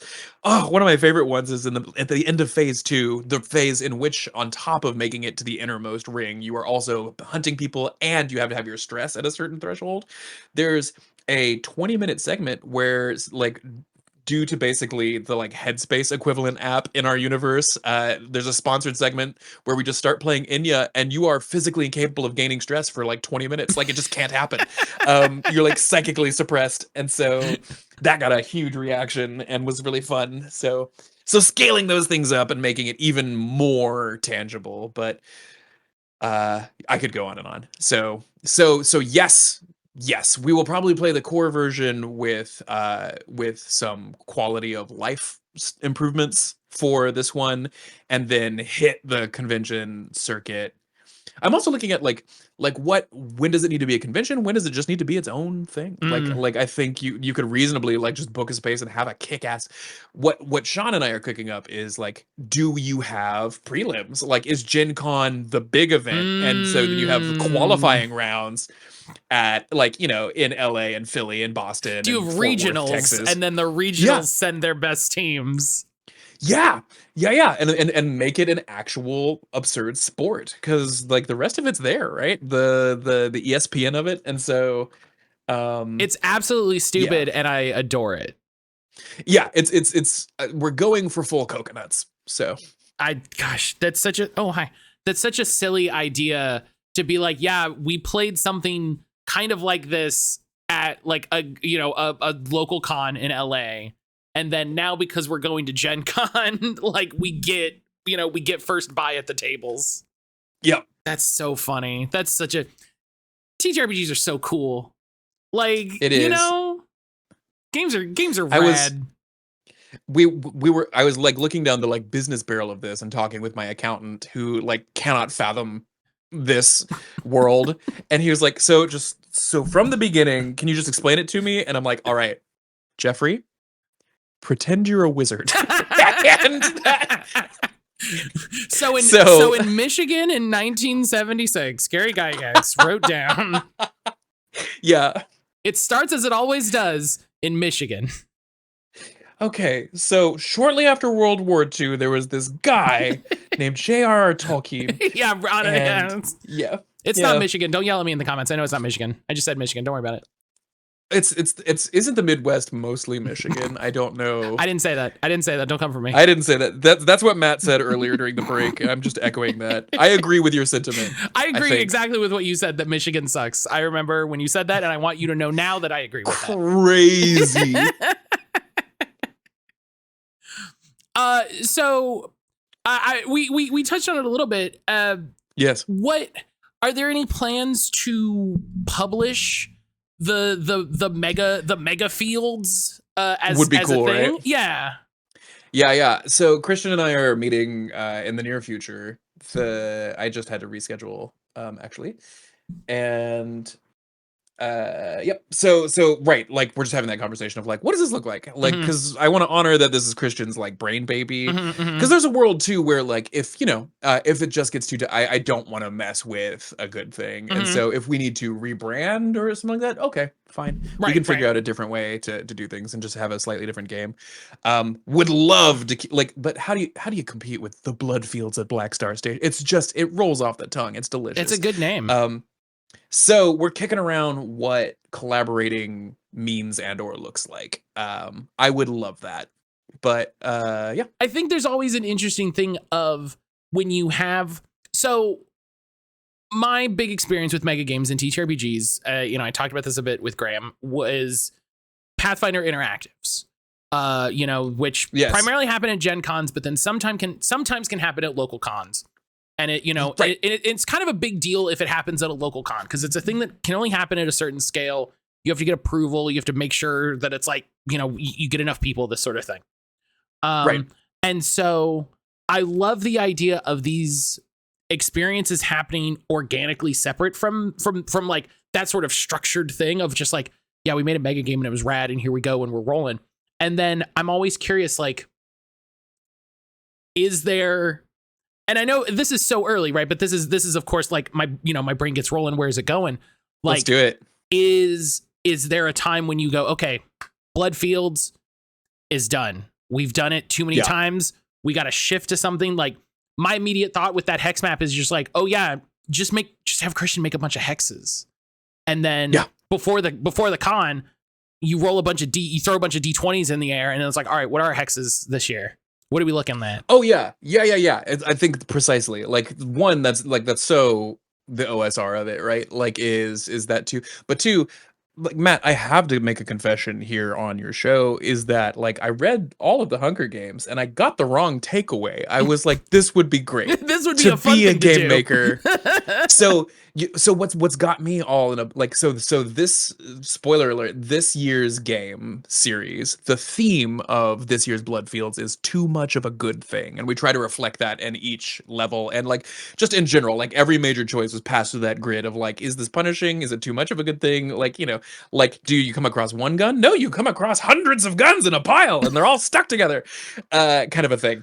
I am over the moon when I consider themes in years to come, like evolving absurdity, and like it's not necessarily like the Bloodfields can change shape and be all sorts of different things. At its simplest, though, I think that's spot on. The answer, right, is just like new sector refresh. In general, the Panic Table has plans of empire as far as just creating assets for people to enjoy and use. So book 100%, especially if Christian's on board. But if we have to pivot, then eventually, we'd love to sell our sawdust, because just like other things that we have that we're developing slowly. Once we deliver on our kick-ass backer kits from last year, one thing I want to start revving up is just like what do you call it, the primer, like the entire sandbox setting for our world of the show, Unaccompanied Minors. Like, just have a big ass thing of just, here's everything I've thought of as we gear up for our new seasons of stuff. Oh, I didn't even tell you what we're up to. This is the mega game episode, we can talk about it later, but yes, sorry, steered us off course. So short answer, a mega game. I think it would be cool to equip people to, because like also like, how does that play into the bigger web, right? Like, does your regional game that you hosted in Poughkeepsie, like, how do you get that to show up at the Gen Con qualifiers? Like, that would be amazing if we Magic the Gathering this thing. Right, our hex rotation this year. Yeah. and just and have so that would be insane. Mostly I'm excited because like no one else is doing this with RPGs this way. And that is, once I realized that, like I was, because we're just making stuff up. I don't know, I'm a dog chasing cars, but like once we got there, I was like, oh, this is a little bit different. How do we, because like there are other great mega games out there, obviously, but the flavor and texture and outcome are, I would say, inherently different. And so yeah, to just be doing a thing that people are like, oh yeah, hunting each other for sport, sign me up. Immediately on board. I know exactly what I got to do. Yeah, it's instinctive. And so really, yeah. I think too, there's something really beautiful. Like here's my highbrow take on this. I'm so smart. No, but truly, I think what we saw here is like, because this has been a weird bad year, right? Like things are weird and bad, and I think people are really, especially in weird bad times, like out of it too, but like drawn to narratives of rebellion and resistance and tragedy. Because for just 5 hours in that room, people were not in control of the entire story, but in control of their decisions within that chaos. And so to see these narratives of heartbreaking injustice and broad swipes at the powers that be was awesome. And so to facilitate that was an honor. I didn't anticipate that, and to see it just blossom like a flower in a blood field was super cool. I love it, and I'm excited to see, you know, this take shape and grow and become more of a thing. Like, I think it's such a neat, like mega games have always been kind of interesting to me. Like they're an anomaly in that it's incredibly difficult to do on a normal day. Like, you're not gonna wake up and, oh, you know what we should do today? We should play a mega game. Like, that's just not going to happen. You know what I mean? You could do that for any other game. You could do that for any other game. Right. Be like, you know what? We're going to go to the store and we're going to play Magic the Gathering, or we're going to go play any number of TTRPGs. Let's go play tennis. Yes. Right. Like let's go play tennis is fundamentally easier than let's go play this 90-person mega game that takes 12 It is a lot more like hours. Let's go play football, I feel like. Right, yes. Like, those are similar. We have to make a lot of calls. Yeah. Right. Yeah. And I think in that way it is comparable to like sports in that, like, the complexity and the infrastructure required to execute a simple thing. It's much more like hockey than it is. Right. Like, you need a large amount of people, and some of those people are taking on specific roles to make sure that all of the things are moving correctly. Like an orgy. I might cut this out of the podcast. So a friend of mine, that I met through streaming. Oh no. A friend of mine that I met through streaming, like, used to host orgies regularly, and I would make jokes to her about it, where I'd be like, because I'm asexual, so I was like, I would crack a joke. I was like, yeah, I'll bring like a fruit platter, and I'll be sitting in the library, you know, like I'll be chilling. And she's like, no, that's great. Cool down time is really important. You know, you need to have your spaces away from everything so that you can sort of de-stress, you can recoup, and all of this. And I was like, lady, I was making a joke. Like, we had a lot of conversations about the logistics and timing and planning, and it's one of the weirder conversations, but I think about it all the time. Yeah. I think that's a big. So a mega game is very much like football and or an orgy. We have to do homework, but that would be a great place to end the podcast. But we got to do homework. Sensational. Let's do it. So let's get to homework. If this is somehow your first episode, first off, welcome. Homework is the part of the podcast where I ask the guests to bring 3 to 5 things that they're excited about right now to share with you, in the same way that the podcast is me working to bring things that I'm excited about. So, Cameron, what do you have for us for homework? Oh, baby. The first one's a wild card. It's not new. It's new-ish, but it had totally been off of my radar. And then, like, a week ago, my wife and I just locked onto this. Heard about Star Wars? We're obsessed. Go watch a Star Wars. But how much could a banana possibly cost? No. So it's a show. Nicholas Winding Refn, this is old news, made a show in 2019 called Too Old to Die Young, and it has Miles Teller and a star-studded cast of just like gosh, Billy Baldwin is in it, and James Urbaniak has a cameo. Hideo Kojima is in it for 10 seconds in a delightful little.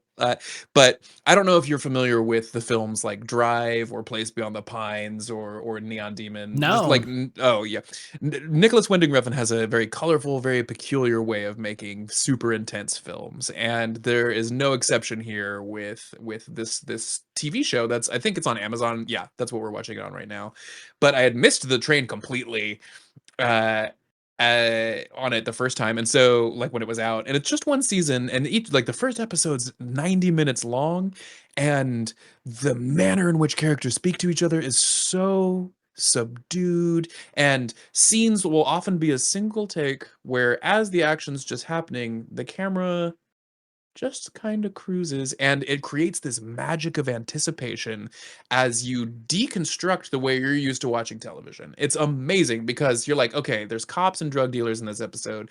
I'm expecting gunfights, I'm expecting this, and you keep trying to get ahead of the camera or the dialogue, and which are both fascinating. Mm-hmm. And in the process, you find yourself slowly being dismantled as a consumer, which is bananas, full coconuts, as we've said before. And so addicted. We're only halfway through the season now. It is despicable and weird. If you like Twin Peaks, I would say that's a really like similar.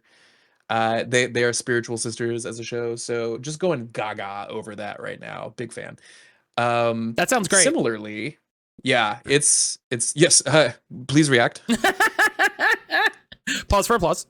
Yes, thank you. Yeah. Where would I would be remiss if in my homework I didn't bring some work from Jack Panic of Dungeon Club to the table here. Like, beloved collaborator, dear friend, but also Jack is out there doing wild stuff right now for Dungeon Club. You've been keeping abreast of it. I'm super excited about the Starship thing he's building, but that's not what I wanted to bring. He just, on his itch, just flopped out this thing called Dead Dice. Are you familiar with this? I saw the TikTok post for this. Yeah, it's a work of like, without hyperbole, raw genius. It's one of the best things he's ever made. It's like 2 pages, and it came from him wanting to hang out with his kid who wanted to roll some dice. And so Jack made rules around it. Do you know about there's this, here's more show and tell homework. What the first horror video game ever made? Do you know about this one? 3D Monster Maze, or like 3D Monster Adventure Maze, I think it's called, or something like that. I think I've heard of that, but I'm not overly familiar. There's a quirky little like bad illustration of a T-Rex on the front of it, and the game is simple. It's this was made in the like late 70s, early 80s, and it's 3D in that you kind of like early Doom, you like move like segment by segment, and it's got kind of those like isometric walls and stuff. Mm-hmm. And on the bottom of the screen, every time you move, a T-Rex somewhere in the maze also moves, and it tells you on the bottom of the screen, like, you hear footsteps, like, and it's genuinely scary, like, as you try to just move around this maze, as the T-Rex always paths straight to you in the game. It's just cool, and it's such a throwback. Here's one of my snobby things, that like on all my like social media accounts that I hide from the world, like I use the same avatar of this like T-Rex when it first comes around the corner, because it's just this like stupid looking glyph that, when you know what it means, to me it's like also like the symbol of good horror storytelling. It's just this thing, and yeah, it's a stupid looking sprite, and it's beautiful, and also I love dinosaurs, but that's neither here nor there. Jack designed this game where you are in a maze, and there are very bad things in it, and you're probably going to die, and you have until you run out of dice to get out of the maze. And it's genius. So just check that out on Dungeon Club's itch.io. It is one of the best things I've seen. Like it is deceptively good in its elegance. It's like 10 Candles, like when you first, or like Dread, when you're like, whoa, like what is this mechanic? The just simple, excellent. God, it's good. I don't even think he intended it to be like a staggering work of heartbreaking genius. I cannot puff him up. It fucking rocks. People, God, it's good. I say this all the time. People really sleep on Jack stuff, and I say that not as his friend, but as an appreciator of good games. And I think people just really sleep on his like I incredibly. think Jack sleeps on Jack. I don't think he realized what he did. He manages to make such tight, exciting designs. And just like, here's 2 pages, and it's incredible. It's incredible at how effective it conveys what it's trying to do. And yeah, not to like breach homework wall and go back into Bloodfields talk, but I think like Bloodfields 2.0, a key feature of that is Dungeon Club. Like, how do I just lotion that on the walls and let it do its thing? Just grab Jack and rub him on it, and just how do we? Yeah, God. So I think that's really important. I would say that the other, it's a tie. I've brought you 3 things. The third thing is a book, and it's 2 books. It's 2 different books. One that I'm quite excited about, and one that I can't stop thinking about. So the one that I'm quite excited about is called The Course of the Heart, and kind of an unassuming title. I think it was done in like the 80s, or let's see here. Yeah, they started writing it in 83, it came out in 92, and it's this unassuming, weird little genre bending book. But it's like, you know how like certain like there's like actors or like chefs. Mm-hmm. This is like an author's author. Like when they read this, they're like, this is good soup. And it's just this weird little book, and everyone who's read it is like, oh, have you read it yet? In a very like once you know it, you cannot unknow it. And so I'm thrilled to throw myself just headlong into that. And let's see, I think M. John Harrison is the writer there. And then yes, I would say the single greatest work of horror fiction, and I want to get this right, in probably the last 5 years. I read it a year ago. Oh, this also came out in 2019. So my homework is mostly from 2019, with the notable exception of that book. No, 50%. It's called Our Share of Night by Maria Enriquez, and it's like the American translation will have to do, but oh my God, Matt, like it is a peek into like the 80s in South America. It's this like love letter to glam rock. It is chock full to the gills with like eldritch horror and necromancy and like the most bizarre and like elegant. It's like if Wes Anderson's cool edgy cousin decided to like make just this astonishing heart. It's like if Paul Thomas Anderson was like, yeah, let's do something about demons. It's breathtakingly spectacular. Like some of it's like, I don't know. Like I think I've built up not an immunity. Like I do the thing that like artists do with like that they tell you never to do, which is just like only consume like a single genre. But I'm not here for your nonfiction. I'm not gonna read it, Matt. Like I'm not gonna do it. I'm not here. I mostly consume like spooky material because I just love it. And there's all sorts of, oh gosh, okay, yeah, there's more homework. I have more. I'm giving you more books. But in this, yeah, like it's rare to come across something that's just so profound and surprising and delicious as that. There's other like good stuff out there for sure, but like for well-trod paths about things, especially in the TTRPG space, like, you know, you think about like, I would say most people in your listener base know what an obelisk is. Like no one's wondering about like that, like and the same thing too, like you are more familiar with the tenets of necromancy than the layperson, I would say. And so you know, just by proximity. And so to come across well-trod tropes in such a like profound and astonishing and elegant and sexy way, Our Share of Night, 20 out of 10. It is a masterful book. I weep for like the movie adaptation that will inevitably like butcher it. Maybe they'll do it right. I don't know. Second place for that, I think it's Gus Moreno who wrote it. It's been a big year it's been a big decade for Latin writers. Yeah, Gus Moreno. There's this chilling little book called This Thing Between Us that's just one. I think it gets the gold for title. Because it's about a person who realizes that his family is haunted. And it's about this thing between us. And yeah, I don't even want to talk about it. I just want to celebrate it. It rocks my socks off. It's a fabulous read. It's significantly Our Share of Nights is like a novel, but This Thing Between Us is like a zine. It's great. It's short. Family isn't usually the thing that's haunted. It's usually a place or an item. It's usually not a collection of people. Right.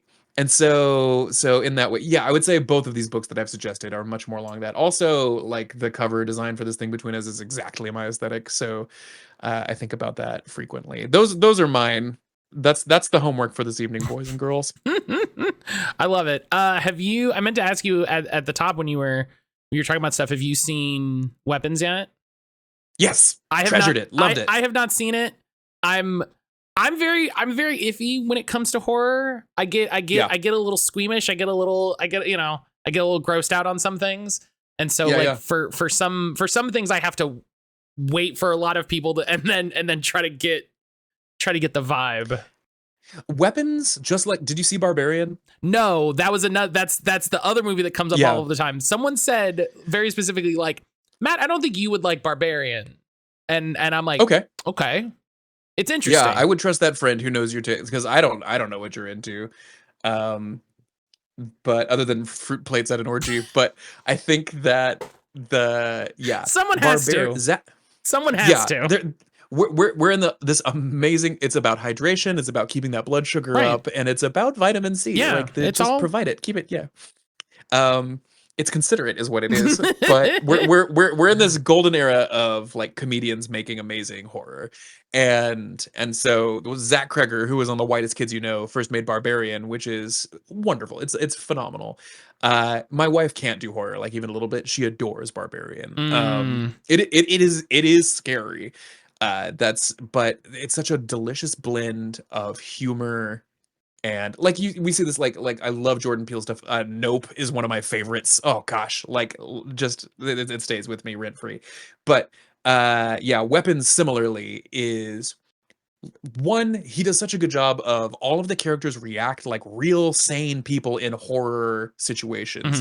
Where like in the movie of it, someone's like, oh no, and then like trips. Like a person is like, what is happening? like the just reacting very sanely like to things as because like you would just like I reject this. This is not what the actual fuck is. It happens like a lot in super relatable ways all through the movie where like of course you would. And like, you know, when people come across hard nopes, they hard nope them, which thank God. Like it's so the movie follows like it is excellent, and that it doesn't try to slavishly follow the tropes. It's also just quite elegant, and that, you know, are you aware of the premise of Weapons? Is this I've seen the trailer. I've watched the little trailer, and then I was like, okay, when they put out like the big trailer, watch the big trailer. And I watched the big trailer, and it's that problem with me with horror stuff where I'm like, that looks good. That probably means good. I'll be too scared. Right. And it's like there's like about 50 different possible horror trope explanations for like what happened to these kids that disappear in the middle of the night, right? And the movie takes its delicious time getting to what it is. And then even once you like get to where it is, you're still like, whoa, even after you land on what's going on with it. So strongly recommend that. It is so funny. It's one of the Kreger's movies, Barbarian and Weapons, are so good at having something like peak horrifying. And then seconds later, can I don't think this is spoilery to describe content warning. Is this I'm gonna just try something and you can be like, I don't think this will ruin it. There is a point in the film where a person is being strangled and they're in a kitchen, and so they reach for a weapon. Very classic trope, right? You're like on the like trying to find something, and instead of grabbing a knife or a frying pan or something, they come up with like a potato peeler, and so they just reach forward and start raking it down the person's face, which in and of itself is disgusting, right? That's not no bueno. Yeah, but. And so you're like, as an audience, that they just like do it, and the attacker, undeterred, continues to attack. And so like they peel off a chunk of their face, and they're still being strangled. And so they like sigh, and then they start a second row, and it's just, and And it's like those insightful little pieces of like weird humor in the midst of like the worst possible that you can have that make the like it, it's just fantastic storytelling that has long legs on it. Unlike long legs, don't get me started on long legs. But I have friends who are really into horror, and it's very interesting to have conversations with them because I'm kind of into horror. And so right. talking about my friend will yell at me all the time to watch Skinamarink, and I'm like, no, you want me to watch that because I'm scared of it. I would love Matt's feedback on Skinamarink. I know the way that it has been described to me. My friend has said this like 3 different times. Sure. And they're like, Matt, do you remember the specific amount of horror when you would go to another person's house as a child and you would wake up and you would have that moment where you realized you weren't in your home, but you didn't remember where you were? And I was like, yes. And that sounds horrible.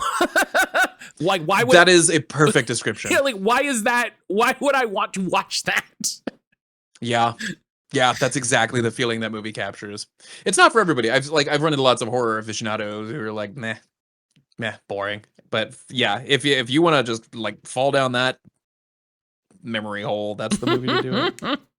Matt, this has been so much fun. Yeah, I'm sad that we're at time. No, it has to end sometime, and part of the joy of it happening is the sadness that it has to end. Delicious, exquisite. But no, Cameron, thank you so much for coming on the show. Thank you for coming. Thanks for having me. I said it. It's a treat to be here.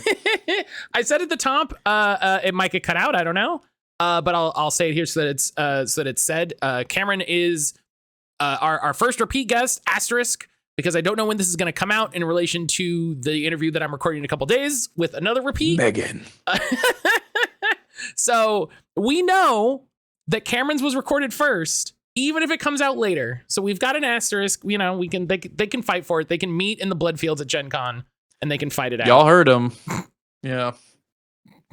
Cool. This has been a treat and a delight, my friend. Always a pleasure. Yeah, Cameron, you're as I said last time, you're always welcome back. Happy to have you for whatever's going on, and happy that you've got a thing going on that's exciting to tell people about. So if you're going to PAX U, if you're going to Gen Con next year, make sure you check out if there's any local Bloodfield regionals by you to make sure you sign up. You kill all your other competitors, so you can go on a Gen Con. You can kill people in Indianapolis. It's very exciting, but no, make sure to go. All of the links to Cameron, tell everybody where they can find you, where they can keep up with Panic Table, Bloodfield, all that stuff. Oh yeah, sure. The links I will pop on over to Matt, but we have a very active Discord community, so pop on in there. In the months ahead, we're completely overhauling the Patreon to have tons of like free and useful stuff on top of fun things you can subscribe to. That's probably the best way to support us. And of course, our entire prestige level show of Mothership actual play, Dimension 20 style, is on YouTube. It's called Unaccompanied Minors at the Panic Table. So check that out. Yeah, we have oodles coming down the pike that I'm just so thrilled to share with you in the months to come. That's exciting. I'm here for it. And hey, you'll probably see me repost a bunch of it on the What You Do in Blue Sky account. So that's the best fun way to keep up with a lot of different people. So but Bisky. Yeah. But that's gonna be it. Go ahead, say bye, everybody. Bye, everybody.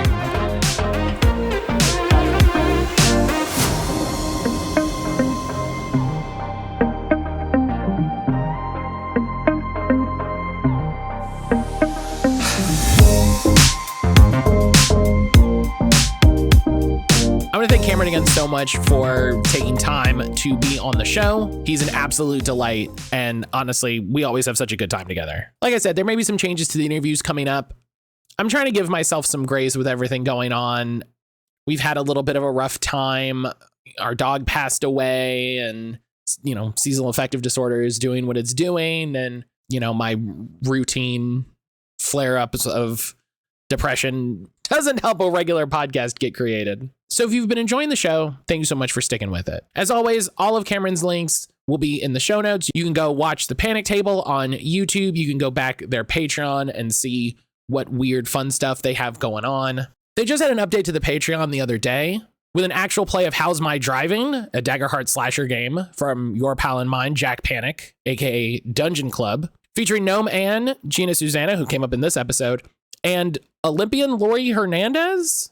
I don't know how this went, but It's a game from Jack. It's a star-studded cast. You'll have a good time. While you're there, you can check out the What You Doin' Patreon. Membership gets you ad-free versions of the audio and video episodes of the podcast, as well as whatever goofy little outtakes I cut out of the episodes. I'm also working on scheduling the first bonus episode of What You Doin'. I don't know how many of these we'll have, but it will be something that pops up on the Patreon first and then finds its way to the main feed. As I've said before, I don't really want to paywall a lot of the content that I make, but having something pop up on Patreon first for something this silly seems fine to me. As always, I would love it if you would rate and review the show wherever you listen, tell your friends, post about it on social media, anything like that. Word of mouth goes a long way for podcasts, and I would really appreciate it. And as always, we got to talk about our friends over at Plus One EXP. If you're listening to this close enough to when it comes out, you might be at PAX Unplugged. Make sure to go see our friends at Plus One EXP at booth 4143. Tell them I sent you, and I don't know, they'll give you a handshake or something. For those of you not at PAX Unplugged, you can go to plusoneexp.com, check out their amazing catalog of TTRPGs, as well as the fantastic RPG Zine Club. You can use code WDPodcast to get 10% off your order of physical or digital games, or 10% off of your first month for checking out Zine Club. All right, the next episode might take a little bit to come out because I'm out of a backlog, and with PAX Unplugged and the holidays coming up, it might be a little tricky to get people. So please bear with me in the interim. I hope wherever you are, you're happy, you're healthy, you're safe, and I'll see you in the next one.